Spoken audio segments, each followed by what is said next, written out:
Electrician ये जो fan है इसको अगर बंद करा पाए Just for 5 minutes. Switch it of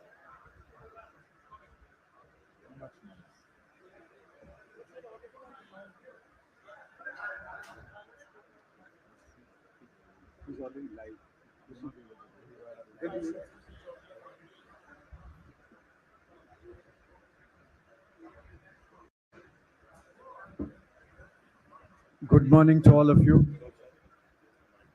Namaskar. Yesterday there was a major fire in Delhi.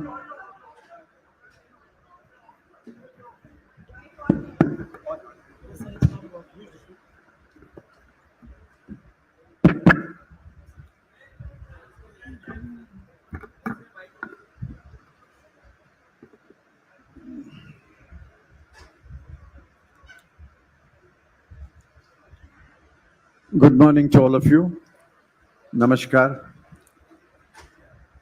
Yesterday there was a major fire in Delhi. According to reports that I last saw, 28 people have been killed. Maybe there are more people, we don't know. The Congress Party offers its deepest and sincere condolences to the families of those who were killed. And we hope that if any other person is trapped in the building in which the fire took place, we hope that such a person will be rescued and treated in hospitals. We are deeply sorry that such a major accident should happen in Delhi. On the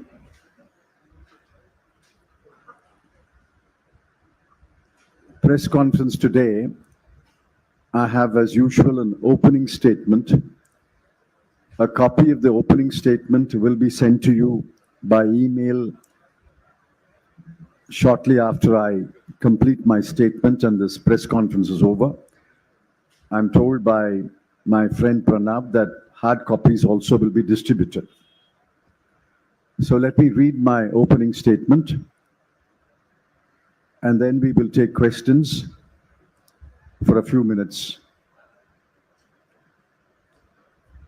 Over 400 congressmen and women are gathered in Udaipur to reflect on the state of the country, the political situation, the state of the economy, the role of political parties, the organizational strengths and weaknesses of the Congress Party, the threats to unity, diversity, and secularism, the burdens, fears, and expectations of the average family, and on many other matters. Along with 9 colleagues, 3 of whom are here with me, Professor Gaurav Vallabh, Ms. Shupriya Srinath, and Mr. Salman Soz. Along with 9 colleagues, I steer a discussion on the economy. There are 60 members in our group. Yesterday, 37 members expressed their views over 4 hours. The discussions will continue today and tomorrow. Our broad conclusions are: 1, the state of the Indian economy is a cause of extreme concern. A slower rate of growth has been the hallmark of the present government in the last 8 years. The post-pandemic recovery has been indifferent and halting. The growth estimates for 2022-23 have been lowered from time to time in the last 5 months. 2, inflation has risen to unacceptable levels and threatens to rise further. WPI inflation is at 14.55% and CPI inflation is at 7.79%. The government is actually fueling the rise of inflation by its wrong policies, especially through high taxes on petrol and diesel, high administered prices, and high GST tax rates. 3. The job situation has never been worse. The labor force participation rate, LFPR, is at a historic low of 40.38%. And the unemployment rate stands at 7.83%. 4. We reiterate our charge that social services expenditure as a proportion of total expenditure has fallen to an average of 5% in the last 8 years, from an average of 9% in the 10 years between 2004 and 2014. 5. The external situation has added to the pressures on the economy. The government appears clueless on the ways to deal with these developments. 22 billion US dollars has flowed out of the country in the last 7 months. The foreign exchange reserves have depleted by 36 billion US dollars. The exchange rate stands at rupees 77.48 to a dollar, the highest ever. 6. A Congress-led government ushered in a new era of liberalization in 1991. The country has reaped enormous benefits in terms of wealth creation, new businesses and new entrepreneurs, a huge middle class, millions of jobs, exports, and lifting 27 crore people out of poverty during a 10-year period. After 30 years, it is felt that, taking into account global and domestic developments, it may be necessary to contemplate a reset of the economic policies. A reset of economic policies must also address the questions of rising inequalities, extreme poverty among the bottom 10% of the population, India's rank in the Global Hunger Index 2021, which is 101 out of 116 countries, and evidence of widespread nutritional deficiency among women and children. A comprehensive review would also be justified by the health and education outcomes as revealed by the Annual State of Education Report 2021, the ASER 2021, and the National Family Health Survey 5, the NFHS 5. We believe that a recalibration of economic policies can influence health and education outcomes. The time is ripe for a comprehensive review of center-state fiscal relations. The consequences of the poorly drafted and unfairly implemented GST laws brought in by the Modi government in 2017 are there for everyone to see. The state's fiscal position is fragile as never before and needs urgent remedial measures. We believe that we must prepare the Indian economy and the Indian workforce to adapt to the ways in which industry, business, and trade will be conducted in the 21st century with a greater use of automation, robotics, machine learning, and artificial intelligence. We also believe that important changes in economic policies will be required in the light of climate change and the need for mitigation and adaptation. So all the reasons that I've listed above lead us to believe that a reset of economic policies is necessary and the time is ripe for a reset of the economic policies. I'm confident that our deliberations over 3 days and the decisions that will be taken by the Congress Working Committee in the days and weeks ahead will make a significant contribution to the nationwide debate on the economic policies that will best serve the interests of the country and its people. I request you to kindly focus on the opening statement. Of course, we will take any other question, but kindly focus on the opening statement, and let's spend the first few minutes at least on the economy.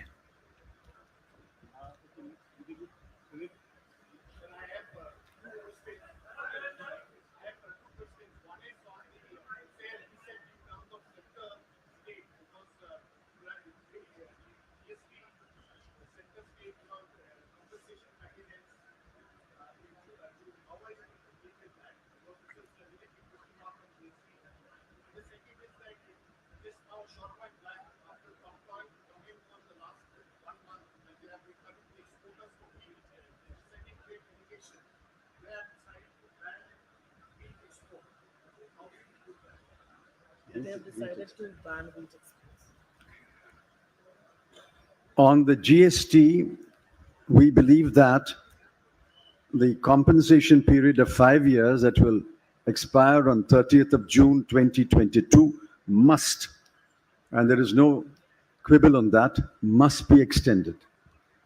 It must be extended by at least another 3 years. We would strongly disapprove if any attempt is made by the central government or the Union Finance Minister to railroad the GST Council and prevent it from recommending an extension of the GST compensation period by another 3 years. We will strongly oppose that, and we will insist that it be extended. On the wheat export, I presume that it is because the central government has failed to procure enough wheat. It's not that wheat production has come down. It's more or less the same. In fact, it may be marginally more. Yesterday, I was told by the Chhattisgarh minister that they have been able to procure 97 lakh tons of paddy. So if procurement had taken place, there would not be any need to ban the export of wheat. But let me add, banning export of wheat is an anti-farmer measure. It deprives the farmer of reaping the benefit of higher export prices. It is an anti-farmer measure. And I'm not surprised. This government has never been very friendly to the farmer.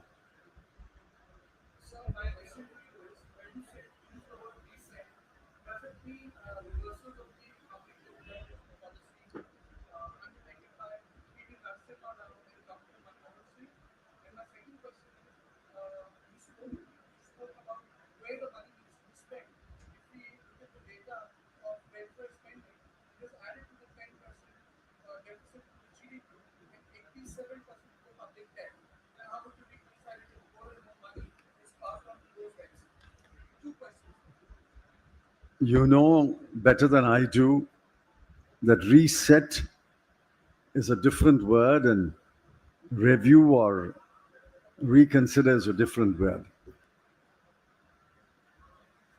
I don't know if you remember 1991. I remember it very vividly.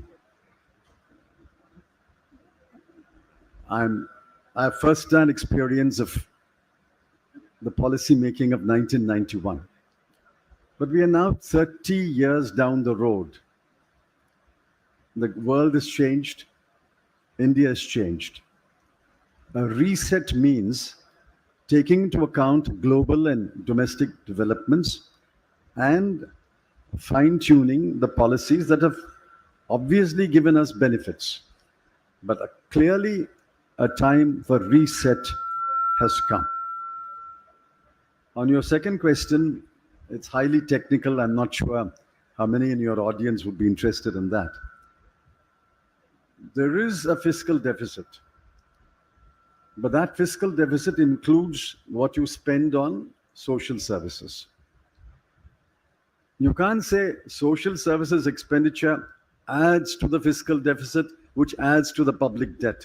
And that would be a complete perversion of priorities.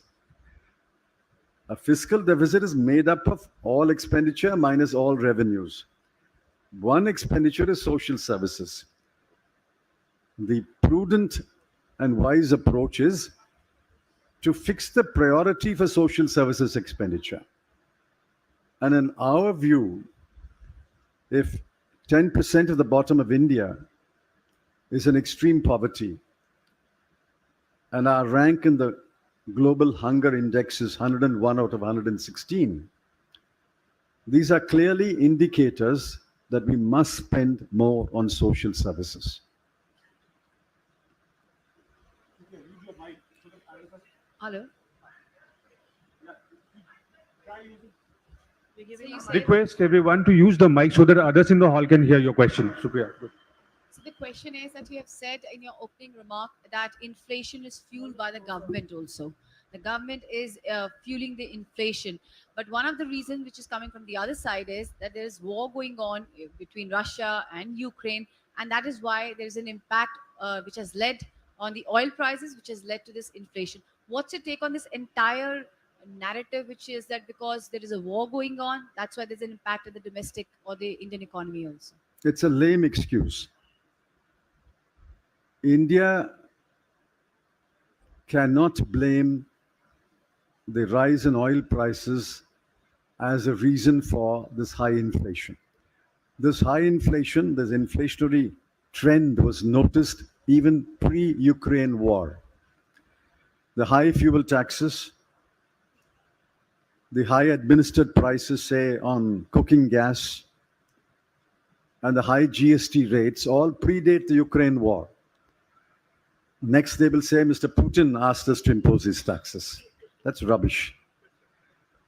The Ukraine war has added to our problems, but you should have taken preemptive action. It's now widely believed that the RBI was behind the curve. And why was the RBI behind the curve? I suspect RBI was behind the curve because the government nudged it to go slow. So I don't think simple lame excuses like Ukraine war can explain why there is such high WPI inflation and CPI inflation. If you can pass the mic to Saubhadra. Supriya, here on your left hand side. Quickly. Saubhadra from ST. After that, Anjali. Mr. Chidambaram, my question to you, sir, you mentioned about the recalibration of economic policies, and you also mentioned that from 1991 we've gone a long way.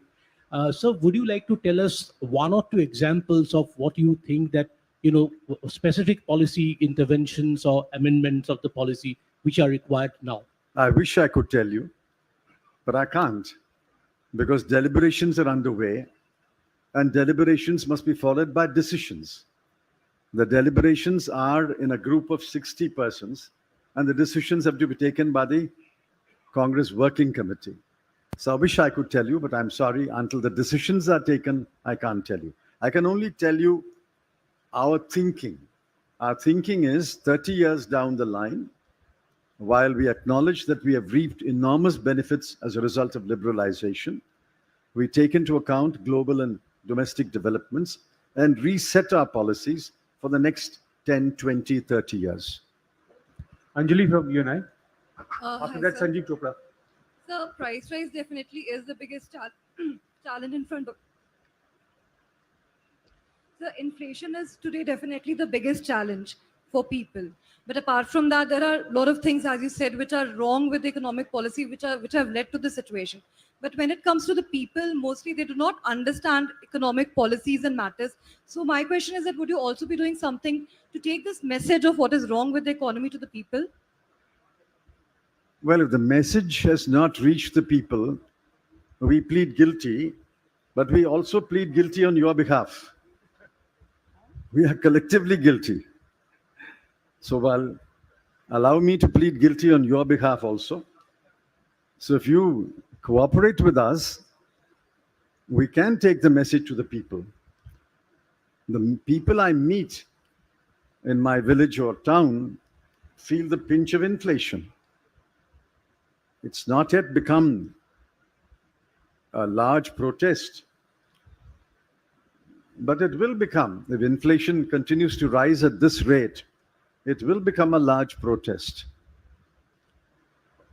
Sanjeev Group.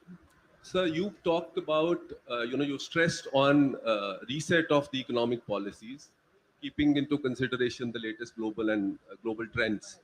So would you be preparing a roadmap for suggesting to the government on what action needs to be taken, or some kind of suggestions, for the on the recalibration of the policies? Do you really believe that anything that we say will be accepted by the government?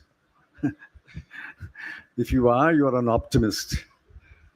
We will prepare a set of policies that will serve the people of India, our economic interests, as the Congress party sees it, and we will take it to the people. I don't believe that the government is willing to listen to anyone, much less the Congress party. So my question is to you that what's the view of the Economic Committee about the taking petrol, diesel under GST? Because it is really hurting the people of the common man of our country. And second is, what is the view of your committee about the states demanding the GST compensation, their dues? That's all burdening the financial condition of the states. I've answered the second question when I answered Mr. Prabhu's first question. I've already answered the second question. On the first question, there is a complete breakdown of trust between the central government and the state governments. And if you think that only the non-BJP state governments have expressed this breakdown of trust, you're wrong. Privately, we know that even BJP finance ministers who attend the GST Council have expressed their dismay and concern about this complete breakdown of trust. Given this complete breakdown of trust, there is no way, there's no chance at all of the present government making even any headway in trying to persuade states to bring petrol and diesel under GST. There's no chance of that happening under this government. Hello. All are seeking more support from central government, economic support, like GST, time to time reimbursements like that. So how do you see this? People are suffering from Tamil Nadu, kind of Kerala at all. So how do you see this? Time to time GST reimbursements, and they are seeking more support from central governments on the schemes which comes under the state governments. This is not Tamil Nadu and Kerala.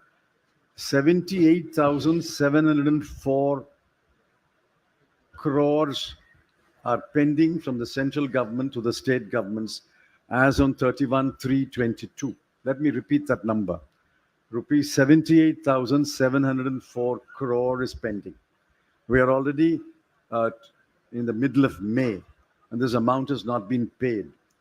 And the compensation period will come to an end on 30th of June 2022. I believe it's the unanimous demand of all the state governments that the compensation period must be extended and arrears of GST must be paid forthwith. Sir, because you're talking about the reset within the economic committee, whether there's a possibility of a resolution saying that the next Congress's economic line will be taking a step back from the liberalization policies that it's initiated.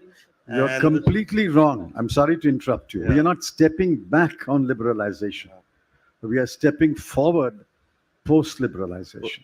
So By please taking don't into- make a mistake in your report. We are not stepping back Yeah. from liberalization. We are stepping forward post-liberalization, taking into account global and domestic developments. Yeah, and also, sir, how do you plan to politically counter BJP's policies? The BJP Arvind Subramaniam, he was talking about providing tangibles like free houses or ration scheme where people are lifted out of extreme poverty rather than being concerned about rising inequalities. So how do you politically counter the BJP with an economic kind of a framework?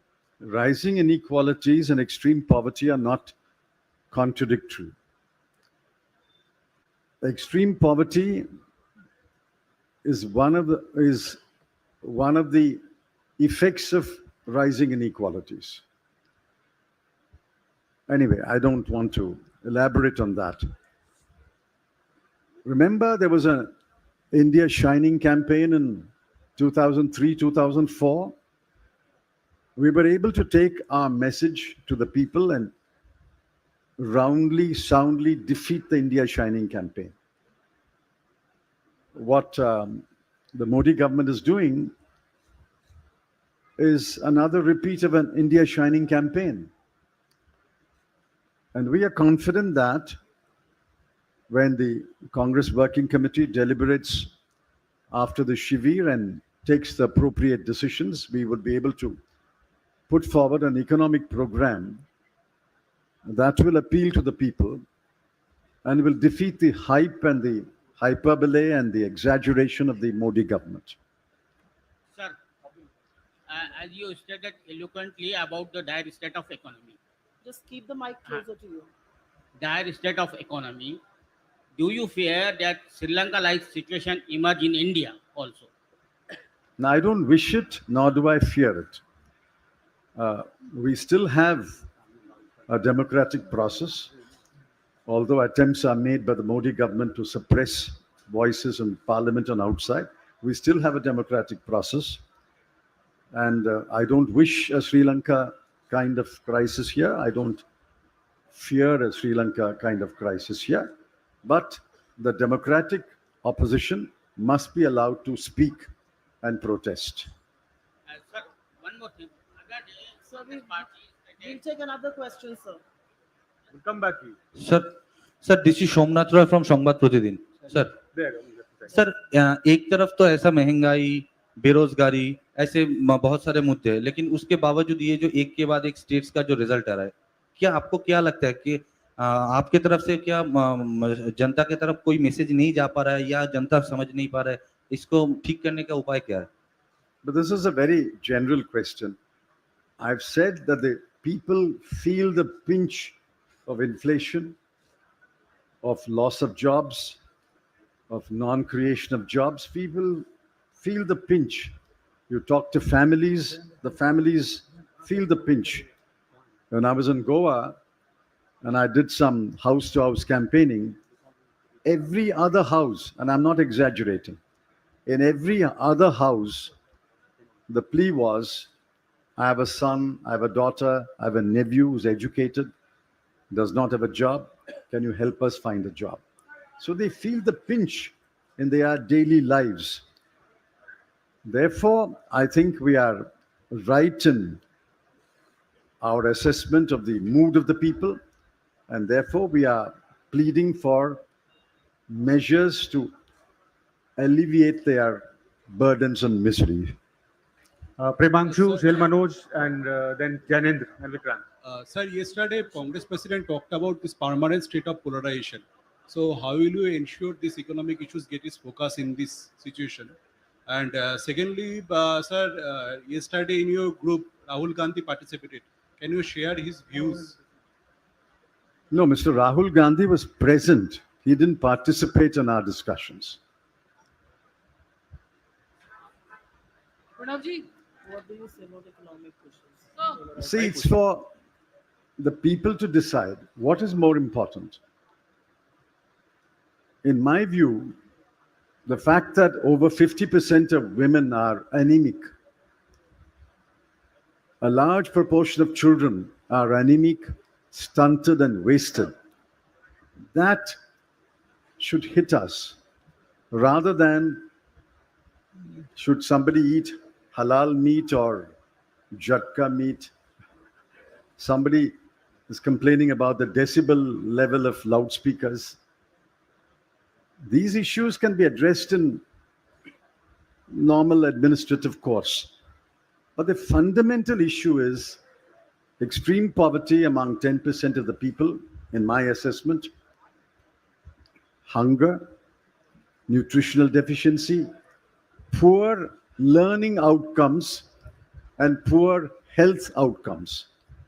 I urge you to read the ASA report 2021 and the NFHS 5 report. It hits you. If you are a sensitive Indian citizen, it hits you. What kind of learning outcomes and what kind of health outcomes we have in the 75th year of independence. These are the material issues. And I'm going to spend every ounce of energy speaking on these issues. Jainendra from AVP, after that Aditi Fadnis. Chidambaram साहब, मेरे दो सवाल हैं. पहला तो ये कि 8 साल पहले मई 2014 में डॉलर के मुकाबले रुपया जो है वो 60 रुपया $1, 60 रुपए से नीचे था. अभी 77 रुपए के करीब पहुंच गया है. हमने प्रधानमंत्री मोदी को देखा था यूपीए सरकार पर निशाना साधते हुए, आपकी सरकार पर निशाना साधते हुए. तो जो मौजूदा हाल है, ये किस तरह रुपया कमजोर हो रहा है, तो आम लोगों को क्या दिक्कत हो रही है, इसको कैसे आप कन्वे करेंगे? ये सवाल है. किस तरह से लोगों की जेब ढीली हो रही है. दूसरी बात यह है कि चिंतन शिविर. See, I remember candidate Modi said that if we are elected to power, we'll bring the rupee dollar rate to 40 rupees.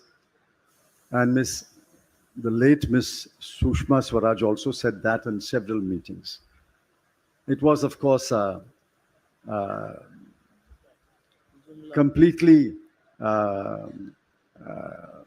wrong statement. I mean, it betrayed a complete lack of understanding of how the exchange rate moves. So while we understand that the exchange rate will move according to the market, what is happening now is because of your inability to take the necessary measures. It is inflation and the threat of higher interest rates which is causing an outflow of US dollars, apart from other reasons. The two main reasons are high inflation and the threat of higher interest rates. Now, these are matters which were under the control of the RBI and the government has failed. I charge the government with complete failure. So unless they understand the causes of the sharp decline in the rupee dollar value, I don't expect them to take remedial measures either. But we will continue to speak, we will continue to write, pointing out their failures. Sir एक अगर एक ही सवाल रहने इजाजत दें, हो, बहुत लोग हैं एक बेबी, छोटा सा समझने के लिए. और लोग भी हैं, विक्रांत हैं, क्विकली जल्दी करो. अदिति सर, एक ये पूछना था कि चिंतन शिविर को लेके कहा जा रहा है कि ये पॉलिटिकल शिविर है और कोई मैनिफेस्टो यहां से नहीं निकलने वाला. ऐसे में जो इकोनॉमिक इश्यूज पे जो कमेटी बनी है आप लोगों की, इसके पास कितना स्कोप है? क्योंकि ये कहा जा रहा है कि ये पॉलिटिकल शिविर है और कोई मैनिफेस्टो यहां से जारी नहीं होने वाला. तो आप लोगों के पास कितना स्कोप है? आप क्या कल हम लोगों के सामने लाने वाले हैं? इस पे अगर आप थोड़ा प्रकाश डाल सकें. ठीक है. We're not writing a manifesto today. This is a Nav Sankalp Shivir, which means a new resolution. We have to make new resolutions on our political positions, our economic positions, our social positions. We have to make new formulations. What shape these formulations will take, I can't say. But eventually, it will get reflected in the manifesto of 2024. Aditi Fadnis ji. Chidambaram, Vikrant after that. Yeah. you spoke about unemployment. The government, which is among the largest employers, particularly in the railways, has put a complete freeze on recruitment for the last 2 years. First, citing COVID, and then other problems. There's been no recruitment in the armed forces. There's been hardly any recruitment in paramilitary forces. There's been no recruitment in the lower levels of the scientific establishment, scientific officers and so on. What is your view on that? Everything, all the other restrictions, COVID restrictions have been lifted. You are having elections, you are having religious gatherings, but recruitment continues to be a big problem, and it's creating a lot of discrepancies and anomalies in the armed forces on account of seniority. You remember that in the 2019 manifesto, we said one of the first things we will do is to fill all vacancies in the central government. That's what we promised in the 2019 manifesto. So did the BJP.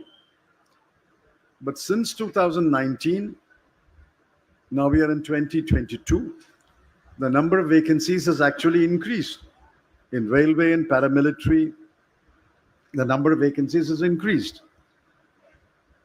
Well, firstly, this is anti-youth. This is anti-poor. This is anti-scheduled caste, anti-scheduled tribe. This is even anti the economically weaker sections, for which there is some reservation somewhere. The point is, if you don't fill vacancies in the government, in the broader government, capital G, and all its organizations, where will the young men and women of India find jobs? Yes, the private sector will throw up some jobs, but the government, as the biggest employer in this country, simply has downed its shutters. It is not willing to appoint anyone. I think this is a terrible onslaught on the rights of young men and women, especially those who have completed a degree or two and are looking for jobs. I think this is anti-poor, anti-youth, anti-scheduled caste, anti-scheduled tribe. But then, in our view, this government is anti-people. I quickly wrap up. Last three questions: Vikrant, Vijayalakshmi, and Rajita. Sir आप लोग unemployment की, inflation की तमाम बातें कर रहे हैं, लेकिन जब आप 91 में मिनिस्टर थे नरसिम्हा राव सरकार में, उस वक्त में जो एक्ट आया था और सुप्रीम कोर्ट ने भी कहा था कि जहां पर जो 1947 में वर्शिप की पोजीशन है वही कंटिन्यू रहनी चाहिए, लेकिन आज की डेट में कहीं ज्ञानवापी में सर्वे हो रहा है, कहीं ताजमहल को लेकर के बात हो रही है, तो ये चीजें कैसे आप रिफ्लेक्ट करेंगी जनता के बीच? वर्शिप एक्ट जो आया था 1991 में, वो एक तरफ है और ज्ञानवापी सर्वे भी हो रहा है बनारस में प्रधानमंत्री मोदी की कॉन्स्टिट्यूंसी में. Well, I don't understand your question. I've answered. There is no meaningful debate when you say it's either polarization or economic policy. I don't understand that. I think economic policies are the lifeline of a country. It touches everybody. Polarization is only for a political purpose. It's not either you debate this or debate that. No, sir, we will oppose polarization, but we will plead for sensible, sane economic policies. Sir, I am technically asking, worship act जब है, उसके बाद में क्या ज्ञानवापी मस्जिद में सर्वे होना चाहिए? Oh, the Places of Worship Act. The Places of Worship Act was passed after deep consideration in Mr. Narasimha Rao's government. The only exception in that act was to the Ram Janmabhoomi.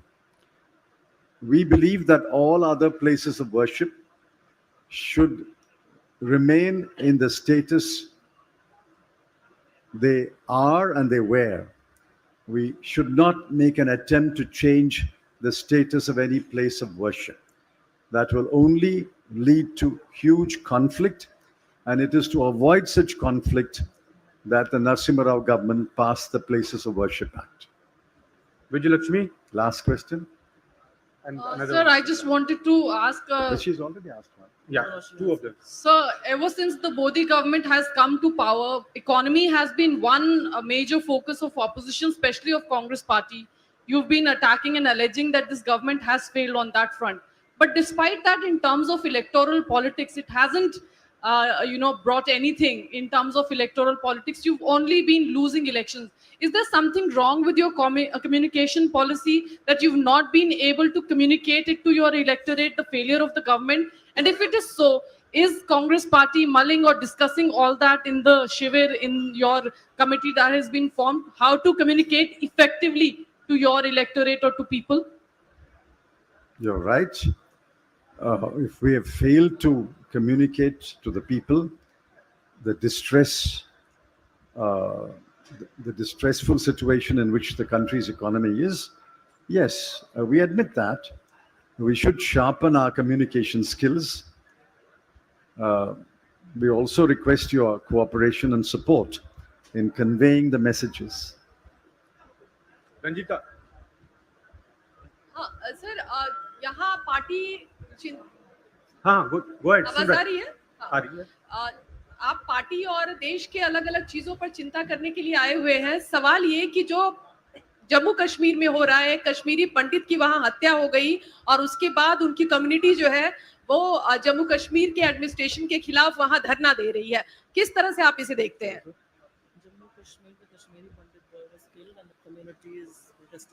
We condemn the killing of the Kashmiri Pandit.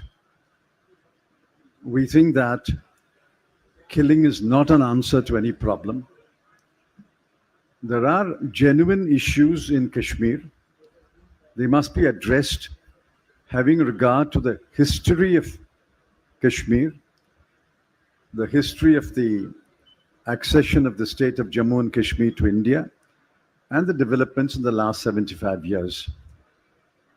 These problems can be addressed only by a dialogue between the government and the people of Jammu and Kashmir. But this government is not indulging in any dialogue. But that doesn't justify any killing.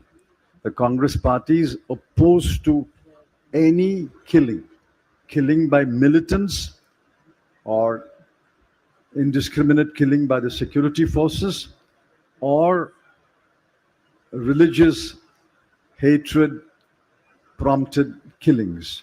Any kind of killing we condemn in the most unequivocal terms. And we are sorry for the family of the person who died. We convey our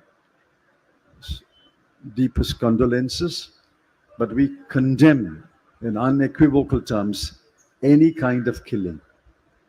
They still want to ask more questions, but it's already 10:30. They still want to ask more questions. No. We have to resume. We have a meeting schedule at 10:30. Some other time we'll look into. Thank you.